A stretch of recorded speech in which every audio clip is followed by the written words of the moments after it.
Hi, I'm Diana Giselle Yanez, host of Highly Sensitive Money. I'm a money coach, certified financial planner, and a highly sensitive person who brings money and social justice together. If you're someone who feels deeply, can endlessly think through how one decision affects everything else, or has ever struggled with all the things that traditional financial thinking leaves out, you're in the right place. In this show, I chat with highly sensitive people on how they handle their money, and with money experts on how they cultivate social justice in their work. Questions? Please go to allthecolors.net and schedule a free 30-minute call. And I'm happy to share resources on investment management, money coaching, workshops, or anything else money and social justice related. Join us in this episode as we explore money and sensitivity while honoring that all of our well-being is interconnected. Today, I'll be sharing a conversation with Morgan Curtis, a money coach who supports her fellow people with wealth and class privilege to move towards redistribution, atonement, and repair of ancestral harms. Morgan entered into this work through climate activism and her work around divestment from fossil fuels. This morphed into serving her community, which was other people of wealth. Our conversation covers the cost of wealth, centering love in our transformations, the gift economy, and much more. I hope you enjoy it. Welcome, Morgan Curtis. I'm so excited to have you on Highly Sensitive Money. It's been a joy to learn more about your work, and I'm thrilled that I now get to talk to you about it. Thank you so much for having me. It's a joy to get to be in this conversation. I appreciate it. And for listeners who may not be familiar with your work, could you introduce what it is that you do today? What it is that you support your community with? Sure. So I'm a money coach and facilitator supporting particularly people with inherited wealth who are looking critically at where that money came from, looking critically at their family stories, their ancestry, and sitting with big questions around what the money should be doing today, what redistribution, what divestment, even what reparations can look like for them and their families.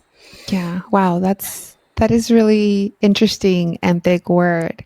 And I heard you use the word critically a couple of times. So I wonder if when you say critically, do you mean criticizing or do you mean creative thinking?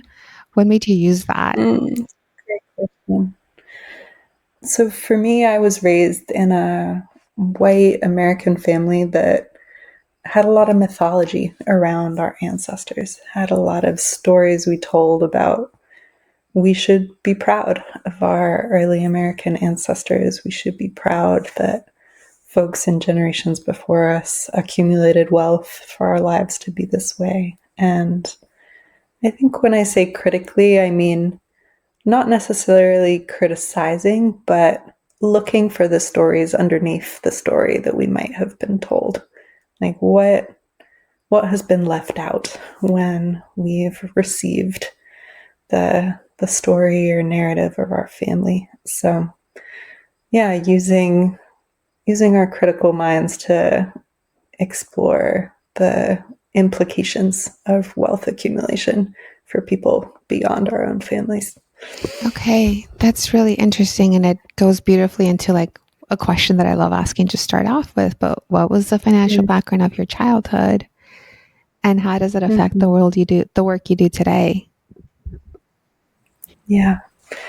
So I was raised in a family which called itself upper middle class. My parents both worked in business in different ways. My mom owned her own company and my dad worked in management consulting. Both of my grandfathers were investment bankers. So my parents were raised with a level of class privilege that they wanted to pass on to me and my brothers. And I was raised to be grateful for the privileges that we had. I was told we're really lucky, but I was never really told how did it come to be this way, that our family had more than other people's families.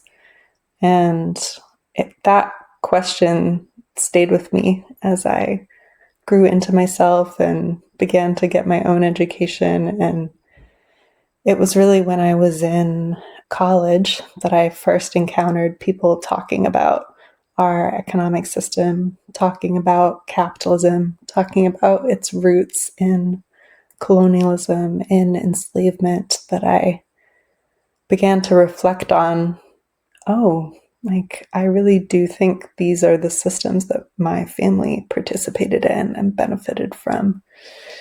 And that self-reflection and, yeah, grief, rage at the beginning, guilt, shame, really led me to asking deep questions around what is mine to do. And in my early 20s, I learned that there was a investment account invested in my name when I was a small child. And at the time, I was a fossil fuel divestment student organizer. So I was working really hard trying to get my university to divest from the fossil fuel industry when I learned that I myself was invested in the fossil fuel industry.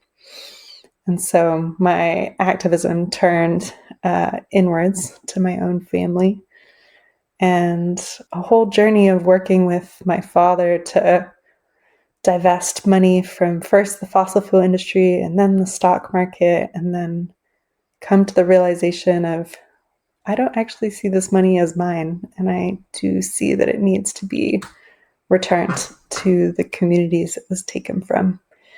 And along the way of that journey, talking more openly about wealth and class privilege in the social justice spaces I was in than many people would encounter very often, folks started coming to me and would like whisper to me in the hallway, like, I have a trust fund I've never told anyone about. And that started happening enough times that I was like, oh, I think this is my role. I think that my piece might be supporting people who, yeah, have inherited money and social justice values and are feeling stuck in the middle of those. So I often say that my core client base has been activist with secret trust fund is the archetype.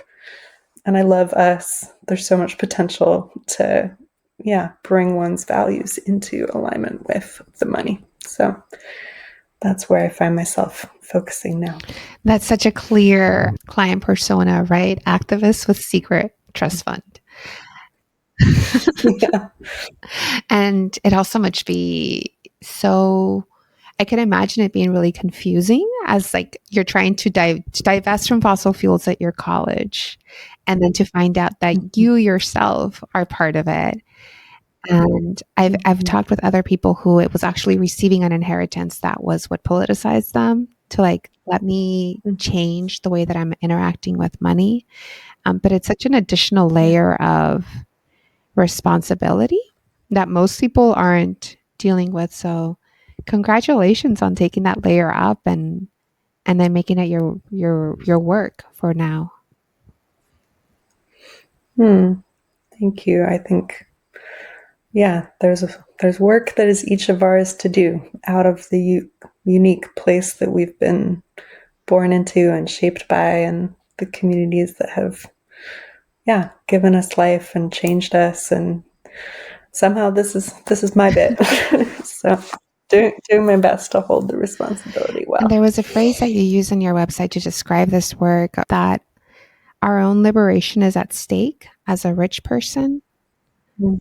That it's not, you're not doing it out of the goodness of your heart. You're doing it also for your own self-interest of your own liberation. Yeah. And I'll link to the letter that you wrote to your descendants around how you hope that this will be something that they can look on with pride, which is, it's a kind, you're what I'm hearing is that your parents were like, look at your ancestors with pride, what they did for you. And you're like, well, what is that version of it for me? Thank you for saying that. Yeah, I think it's so important in this time when we can look at the macro and see that like vast scale wealth accumulation and wealth inequality is obviously creating so much harm and suffering on this huge scale, both for people and the planet. But I think that wealthy people's stake in changing that system changes dramatically when we come down and ask, what has been the impact of this system on me and my family? And it's all too often we're acculturated to just look at, well, I have more material safety or I have more access to this. But to also look at, oh, wait a second, like there's a lot that we've lost through removing ourselves from the rest of humanity, trying to place ourselves above through false notions of supremacy. That isolation, that fear that someone could take it away, that reliance on money to meet our needs is actually, I've come to see, hurting us at a very deep level through the lack of trust and loneliness and delusion that we can keep ourselves safe or live forever if only we can accumulate enough money to do so. So definitely, I see redistribution and thinking differently about money as a key part of my own healing journey and what I want for the generations ahead of me. Okay. And so you're saying that people who have received so much from the system, the way that it's currently set up, have also lost to it. And what I'm hearing is that they've lost, one of the main things you mentioned was isolation, right? Mm-hmm. That there's a bigger feeling of isolation when you could afford to pay for care, afford to pay for a lot of things that, as the system is currently set up, most people can't afford to pay for. Yeah, I think about, I was supporting a client some years ago who, she had a full-time employee that did childcare for her child, and that person was not available one day, and she herself needed to go do something else, and she was in like an emotional crisis around having no one to ask to take care of her child. And this was a very wealthy woman, and to look at, how did we get to the point where you could afford to buy anything, but there's not one trusted enough relationship in your life to ask for like loving, caring support for you and your family. And I think that's what wealth does. It removes relationships based on reciprocity and care and community and replaces them with transaction. And the end result of that is profound isolation.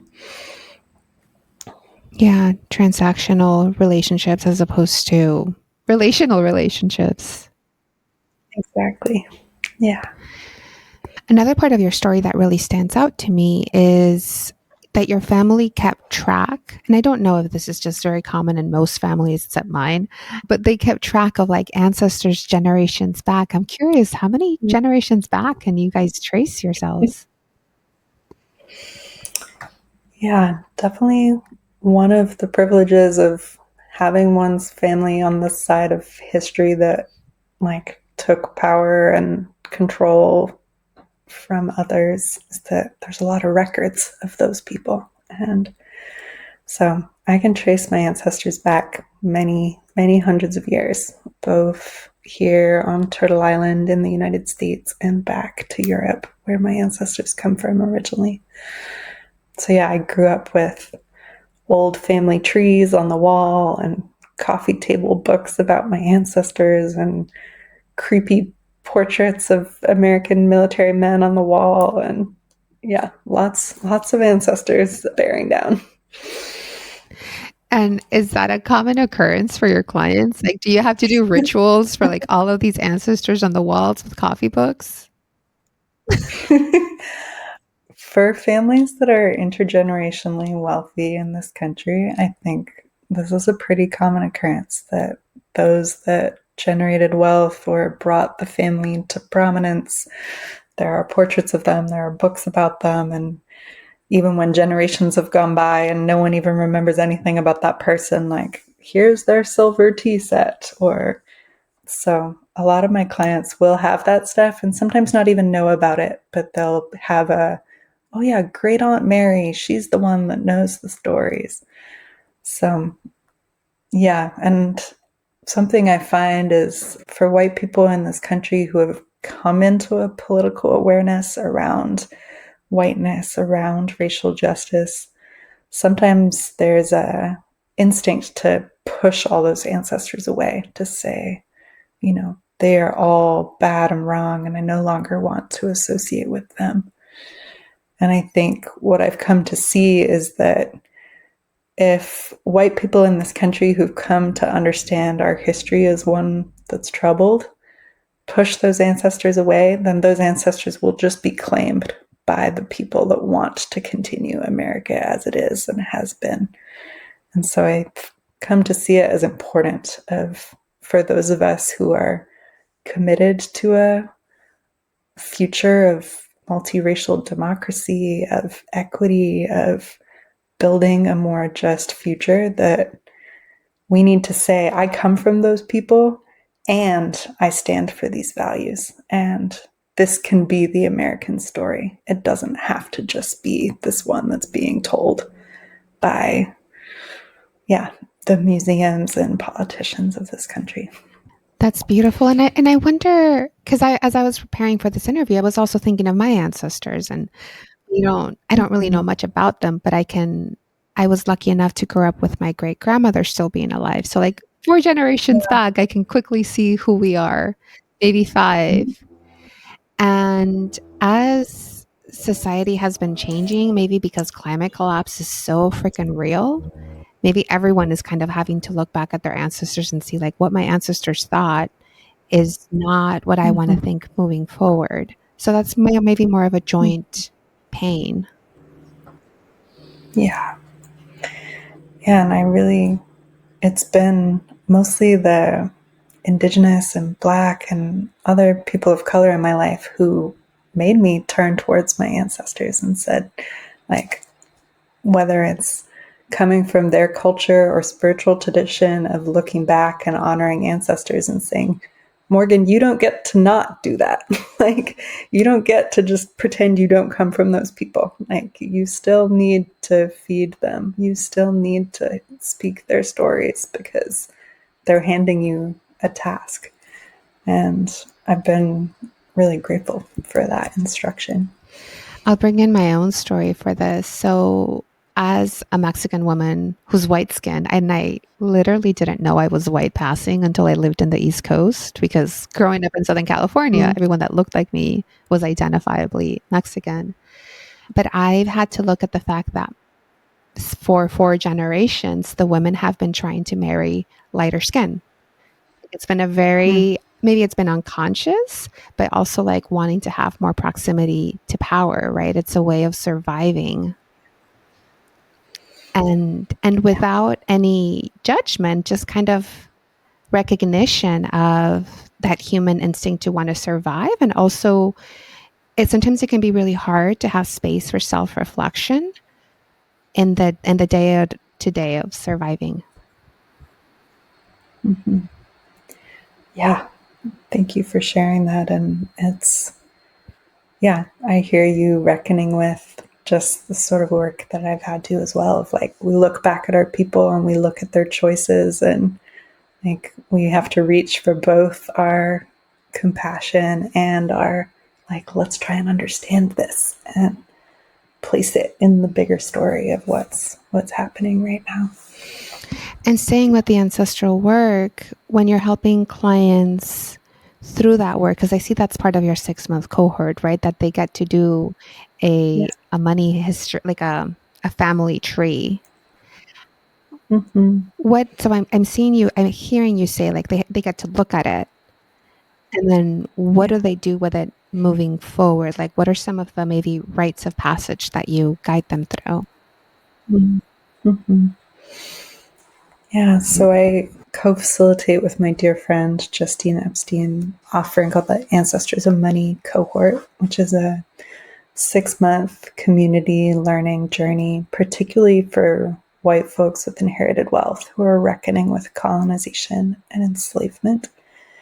And as you said, as part of that work, we really look to the ancestors, and we think about it in two ways. One is the fact finding and the research, the calling Great Aunt Mary, the opening the coffee table book, the how do I turn to what is already known about my people and really take it in, really sit with what does this mean? How do I understand this in the sweep of the history of this country or the countries they come from?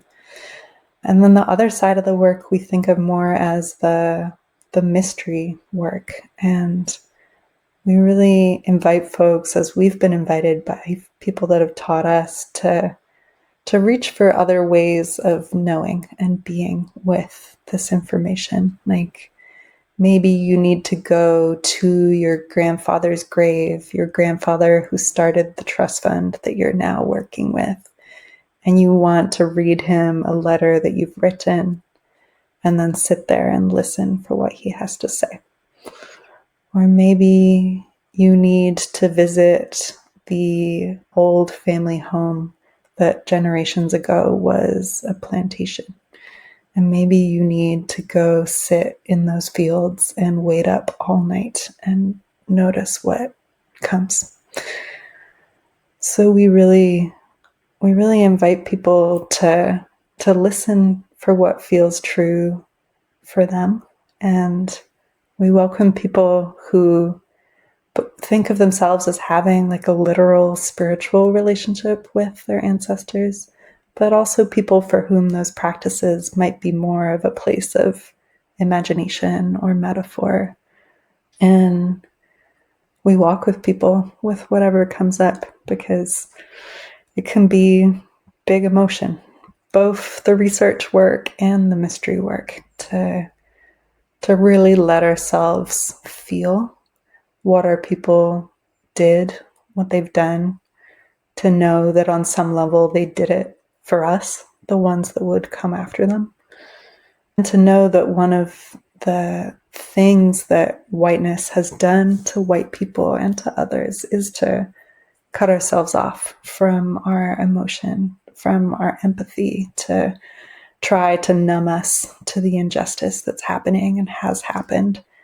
And so we really see the benefit of doing that, relearning how to feel in community. How do we bring what we're learning, what we're experiencing, what do we see, and bring it into circle and to let ourselves, share and impact one another. It's been powerful.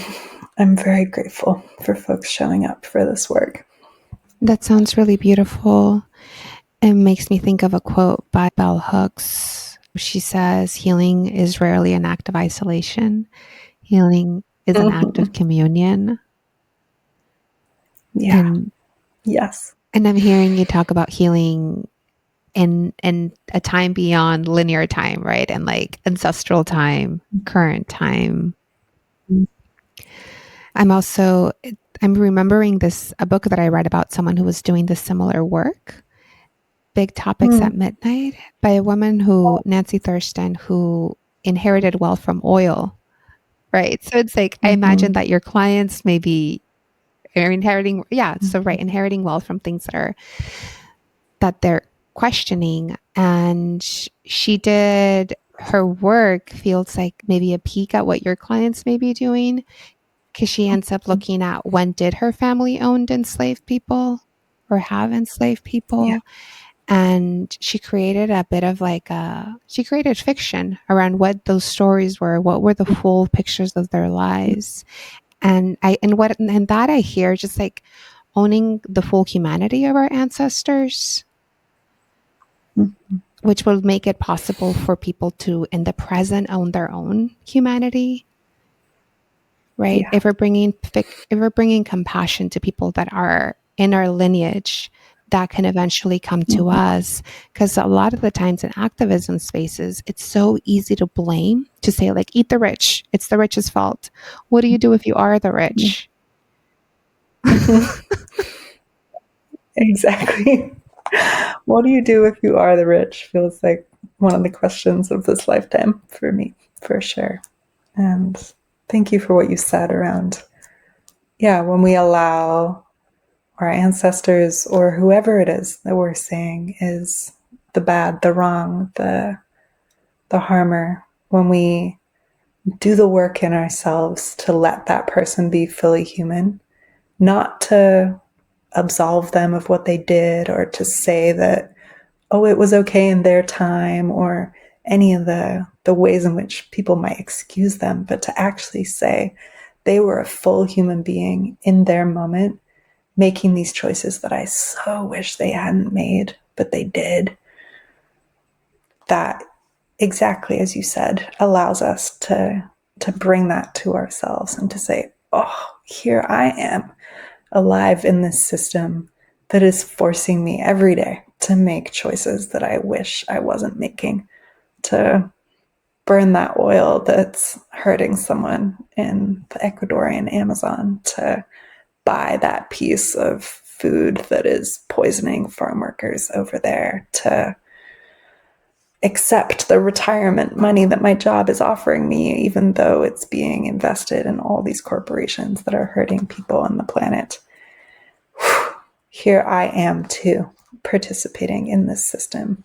And how can I make the choices that I can to live it differently? And more importantly, to take part in, to resource, to join together with others to try and shift the system so that our descendants don't have to make those same constrained choices. And yeah, as you said, as Bell Hooks said, our healing is collective, and so is our organizing. So is our systems change. And so I'm always balancing in this work the individual things I need to do, but also the collective efforts that I need to be part of. Right, because at the end of the day, we need systemic change. Listening to an interview that you did earlier, this was a few years ago, and you were talking about land back movements and how really the solution is like governments giving land back. Mm-hmm. It's not so much individuals. And yet you said by individuals modeling it, we can create the momentum for it to be systems-wide change. And right now with the political situation in the US, like it doesn't feel close. And yet I imagine that people are still doing that work of land back movements. Yeah, thank you for that example. And yeah, someone asked me the other day, like in this current moment of the authoritarian Trump regime, like, where are you getting your hope? And, hope is a troubled word, but when I sit with like, okay, where can I place my faith right now? For me, it is the local, the grassroots, the efforts that continue no matter what between people in places. And I think looking at the national and international movement for Indigenous land return right now, for me, is one of those places that no matter the political regime, like small groups of people moving small amounts of land, sometimes large, can shift the reality for Native people for generations to come. And that's so pivotal and something I've been really privileged to play a small part in some number of different places. A place that I'm thinking about is like when people's motivation to do this work of looking at their ancestors, changing their ways, is motivated by guilt. How do you help people see that it not becomes saviorism, that it not create more separation? And I'm curious if that is linked to the fact that you went back to school, to Divinity School, of all places. Yeah. Yeah. The first thing I always say about guilt is that I think it is important to recognize that guilt is a natural, empathic, human response to benefiting from injustice. Like, if we are walking through this world and other people are hurting on our behalf, like, guilt is a sign that we are alive and human and recognizing that. And so it can be an important starting place. It can be the thing that takes people from everything's okay and nothing needs to change, I don't need to do anything, towards, oh my, everything's not okay and I need to do something. Guilt can do that. And it can't carry us through all the way to the world we want to build. Guilt might get us uncomfortable. It might get us yearning for something. But to sustain the depth of work that's required to shift these systems of power, to surrender control over resource, over land, over money, to find our own stake in bringing about a world that is more just for all people, we need a deeper rooted motivation. I think guilt can burn us out pretty quick. And as you said, it can shape our actions into being something that actually doesn't serve, that is motivated by helping me feel better from the guilt rather than helping create something that is of service to myself and all people, both, that we're in it together. I'm hearing a parallel between guilt and anger, because anger can sometimes be what brings us to justice work. And it is also an emotion that can burn us out. Right? Mm-hmm. So maybe there's so many entryways for justice work, because I'm thinking of your ideal client, right? Someone in activism with a secret trust fund. Like, I'm imagining guilt might be a really clear entryway into this work. And then I heard you say we have to be, our motivation needs to be deep rooted. It needs to be different. I kind of heard you say the word love. Like, love needs to become the motivation. Yeah. Yeah. Love is a great shorthand for, just the big, beautiful depth of our care, of our vision, of our letting ourselves belong to the broader human family, to this earth, to seeing that even if we see that our families, our ancestors have made choices that we don't stand for, that doesn't have to be our future, that we could actually choose something different, choose to remember ourselves as a part of a bigger whole, and that takes love for others, for this earth, for ourselves. Yeah, love is definitely good medicine for guilt. And then the other part of the question is, like, what moved you towards studying at the Divinity School? Yeah. The first thing to say would be that it was a strange intuitive moment of, I think I need to go to Harvard Divinity School. And then my mind being like, I don't want to. I don't want to go back to the belly of the beast, the world that I came from. But seeing that there was some part of my own journey with reckoning with my family history that could only happen if I went back to New England, to Boston, to Harvard, all of which are places that are big parts of my family story. And also seeing that there was a lot of learning that I had been doing about how to be with white people with wealth, trying to do this work of redistribution and repair. And I knew that I needed some time to slow down and to reflect and to write, and also to read of the teachers, the people who've been doing this work for a lot longer than me. So Divinity School was such a privilege to have that time to read and write, and also to be in the landscape of my family history and the ways in which that allowed me to build new relationships that supported the last stage of my own redistribution journey. And the 6-month cohort, can you remind me, when did you start doing that kind of work? And have you changed it a lot because of your time back in divinity school?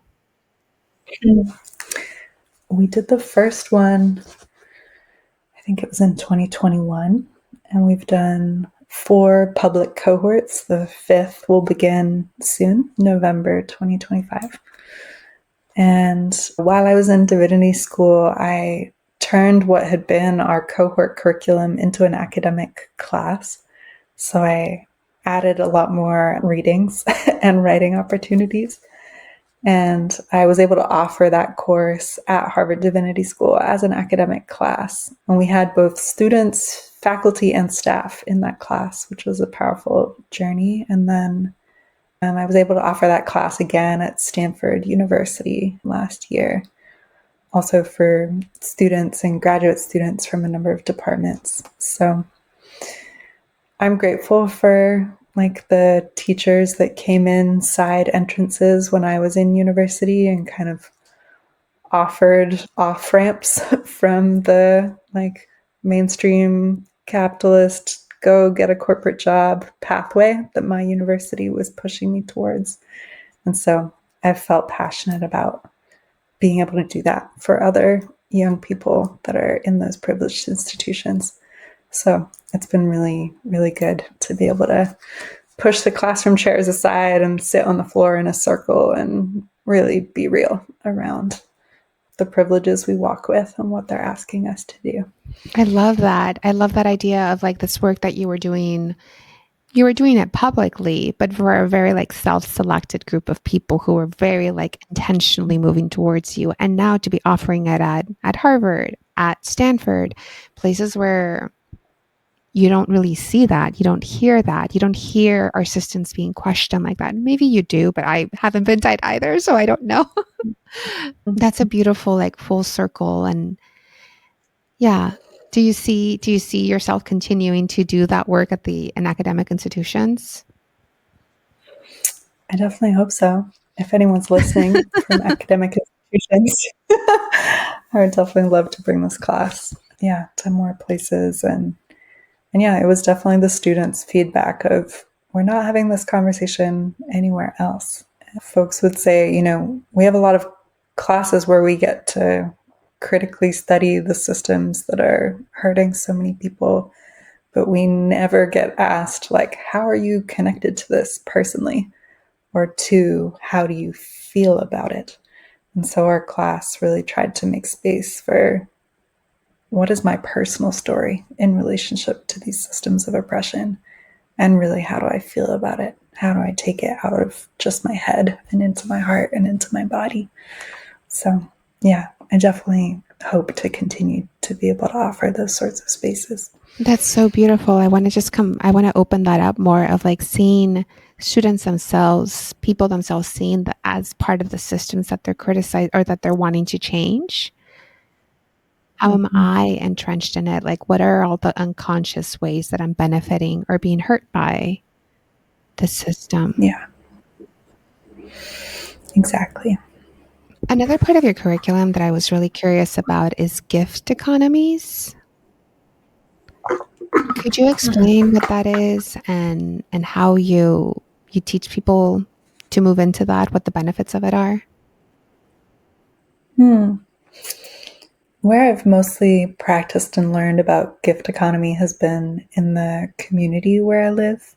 I live in a multiracial, cross-class, intergenerational, intentional community of about 50 people in Oakland, California. And our community operates on the gift economy. So no one pays rent. None of the programs that happen on the land cost money in a traditional way.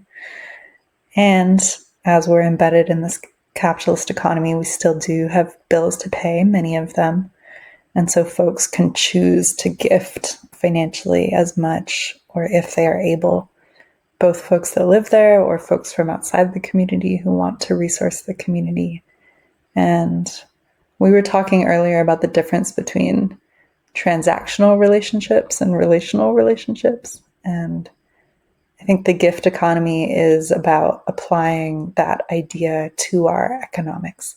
How do we create a system of exchange and support and reciprocity where, yeah, everyone's needs get met. No one gets extracted from. That gifts get given freely from a sense of, like, it brings me joy to give this to you rather than you're asking me for this and I have to give it up even though I don't really want to. And yeah, the experiment of this that I live in is imperfect in so many ways and healing in so many ways for so many people. Yeah, I definitely don't claim to know which economic system will carry us out of this mess that we're in, but experimenting with the gift has been an important part of it for me. And I think helps break us out of our conditioning of cost and exchange and extraction, while also drawing on something that we all know in our bones. That sometimes I'll say to people, the gift economy is like going to your grandmother's house and having a plate of food set in front of you and knowing that she's not going to hand you a check for the side of potatoes that she put next to the meal she made for you. And not everyone has the privilege of a grandmother that cooks for them, but whatever that image evokes for you of a place where you've known, like, oh, I'm just being gifted. How do we create an economy where we have more and more and more and more of those experiences of both receiving and giving without the need for monetary exchange? Okay. So the gift economy, I'm hearing you say it's beyond transactions, right? To much more relational. Maybe the lack of score, of keeping score, who's giving what is the right amount to give. Mm-hmm. There's a book I read maybe a few years ago, Debt by David Graeber. He has this really funny example of this guy growing up and his dad always like telling him, like, this is how much it cost for you to be like at the hospital when you were born. This is how much I spent on diapers. This is how much I spent on your tutors in school and blah, blah, blah, blah, blah. And at some point, this kid, when he's in his early 20s, he's like made enough money to pay his dad back. And he pays his dad and they never see each other again. It's like, the kid was just like, I'm done. I paid you for what you owed me, for what I owed you. I don't want you to lord it over me anymore. That's like the extreme of a transactional economy. Because the kid could have been like, it wasn't my fault you had a kid. Like, why do I? Wow. But it's a parody of, like, if we're keeping track all the time, like, there's some things that you can never pay back, and there's some things that it feels really weird to charge for. Yeah, exactly. Yeah, and I think, here we are in North America attempting to experiment of getting out of the capitalist economy that has been like headquartered here.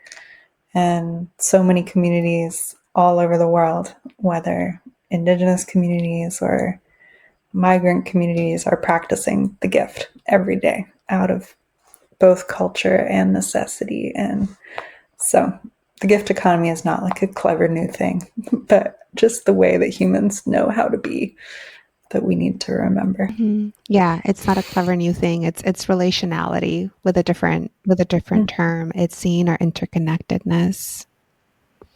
Yeah.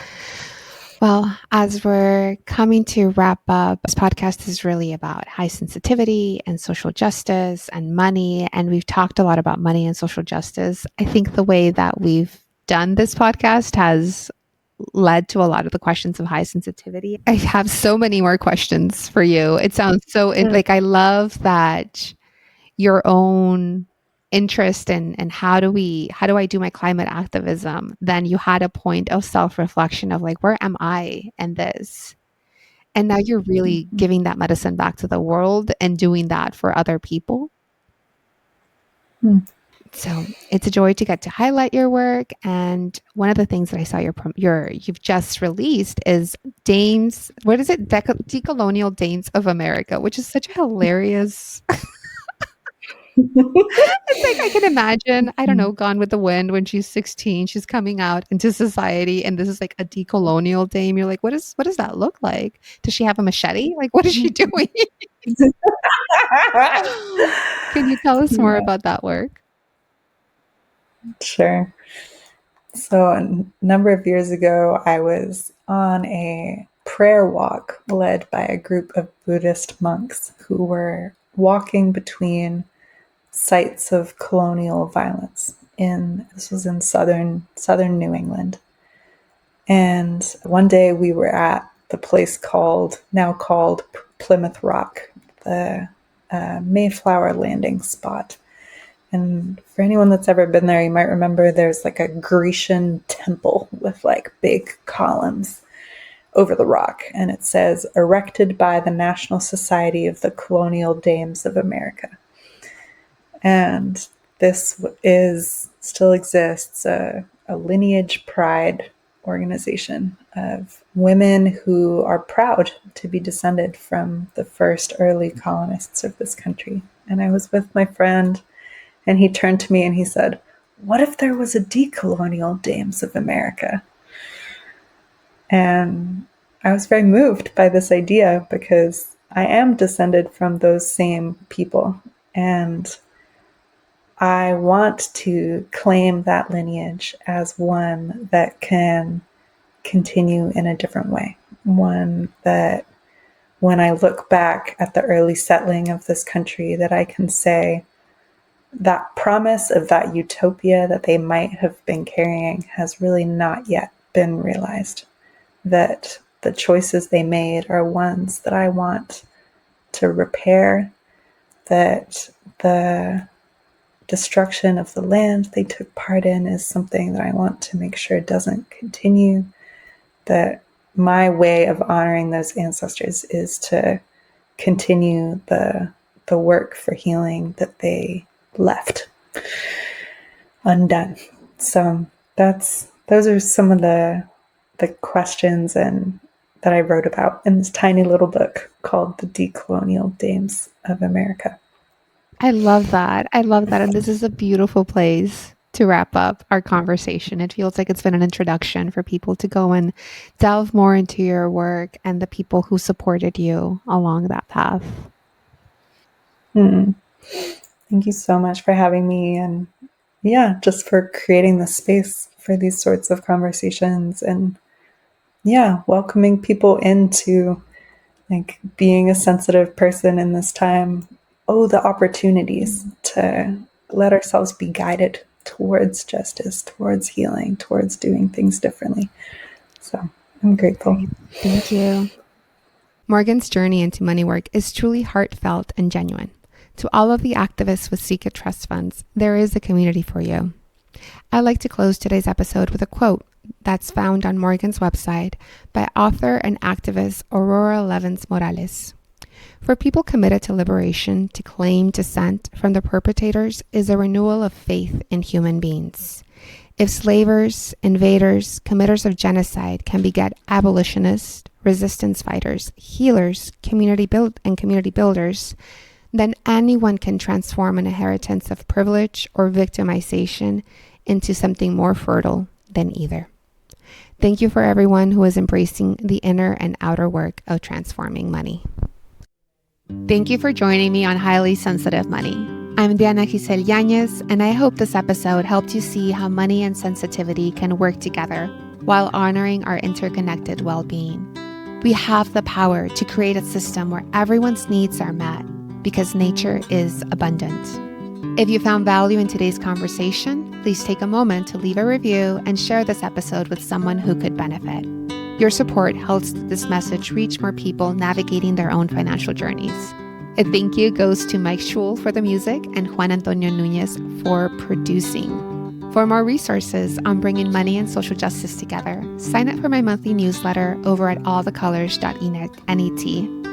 I also invite you to schedule a free 30-minute call where we can talk about money coaching, investment management, and all things money and social justice. Until next time, remember that your sensitivity and deep thinking is your superpower.